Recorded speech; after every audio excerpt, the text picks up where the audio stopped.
In our previous episode, White Divine got our boy another teacher. One might say he's quite short-tempered, but surprisingly, he treated our boy pretty well. It only took him 10 days to learn how to control his killing intent and even unlock a new domain skill. To top it off, he got to eat a piece of bloodthirsty python, which significantly boosted his stats. But just when he thought things couldn't get any better, his teacher asked him whether he wanted to become a supreme divine level. The mere thought of surpassing the divine level sent a chill down Lin's spine.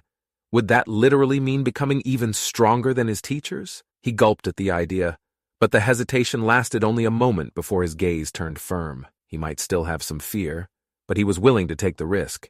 Even if he failed and died, he'd accept that outcome nonetheless. Jan wasn't done testing him, so he went on asking what if he had to face 2 life or death choices instead. Would he still make the same decision? Lin didn't even blink, and his answer remained the same. Truth be told, he still had no clue what it really meant to be at a supreme divine level. Heck, he didn't even fully grasp how powerful a regular divine-level profession was. But none of that mattered. Because our boy just knew one thing, which is, keep getting stronger. Jan burst into laughter, clearly pleased with Lin's determination. Since our boy's divinity was already so high, it was time to change the training plan. He explained that while all parts of a bloodthirsty python had value, some were far superior, the best being the python's brain, followed by the heart, and then everything else. However, it had been ages since anyone had managed to get their hands on the brain, and even obtaining a python's heart was nearly impossible. If Lin truly wanted to break past his limits, he needed to consume another piece of python flesh before his second-class transfer. That would boost his stats even further while increasing his chances of awakening a new talent. Seems like Jan wants to help our boy min-maxing his stats, but, of course, there's going to be some risks. Just as Jan had warned before, the odds were 50-50. In other words, it's either life or death. And from this point on, luck would play a major role. Lin took a deep breath and declared he was ready for whatever came his way. As for luck, and maybe a touch of plot armor, well, he never seemed to be running low on either. Hearing that confidence, Jan grew even fonder of his student. Without wasting another second, he told Lin to wait right there, and he'd go fetch a python heart himself. And with that, Jan shot into the sky. Lin, watching his teacher disappear into the horizon, felt an overwhelming sense of gratitude. Even someone as powerful as his teacher wasn't invincible, and getting that python heart surely won't be easy. For now, all he could do was stand there and wait for his teacher's safe return. In the meantime, since he had completely absorbed the previous python meat, his stats had a huge increase of 1,800 points in all 4 attributes. Days went by, and by the 7th day, Jan finally returned. He landed slowly, but his condition was far from good. His entire body was drenched in blood, covered in wounds, and fresh blood still trickled from the corner of his mouth. Despite this, he casually tossed a small but elegant box to Lin. Lin opened his mouth to speak, but Jan cut him off. He tells him the python's heart was inside. He reminded Lin to eat it during his second-class transfer, though he warned that the process might not be pleasant. In fact, he suggested that Lin should be prepared to fully enjoy the suffering. Then, with a smirk, he sat down cross-legged, chuckling about whether he'd get to witness Lin's misery himself. Lin didn't know whether to be annoyed or touched, probably both.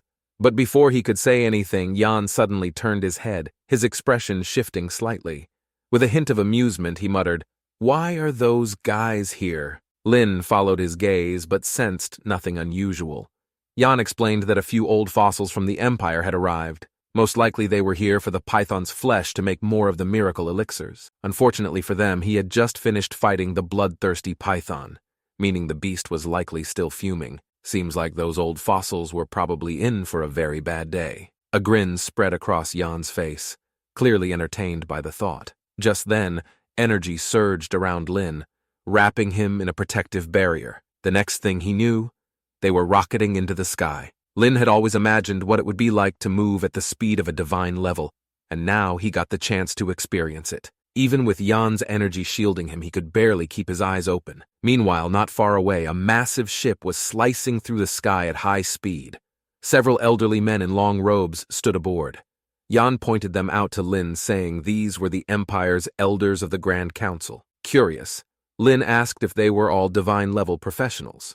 Jan scoffed, saying they are hardly considered divine level. At most, they are just a bunch of fake divine levels. He explained that these men had all been stuck at level 89 for ages, unable to break through. Eventually, they relied on potions to force their way to level 90. But unlike true divine level, they never got the chance to fuse their skills, making them vastly inferior. The difference between a real divine-level professional and one of these fakes was like night and day.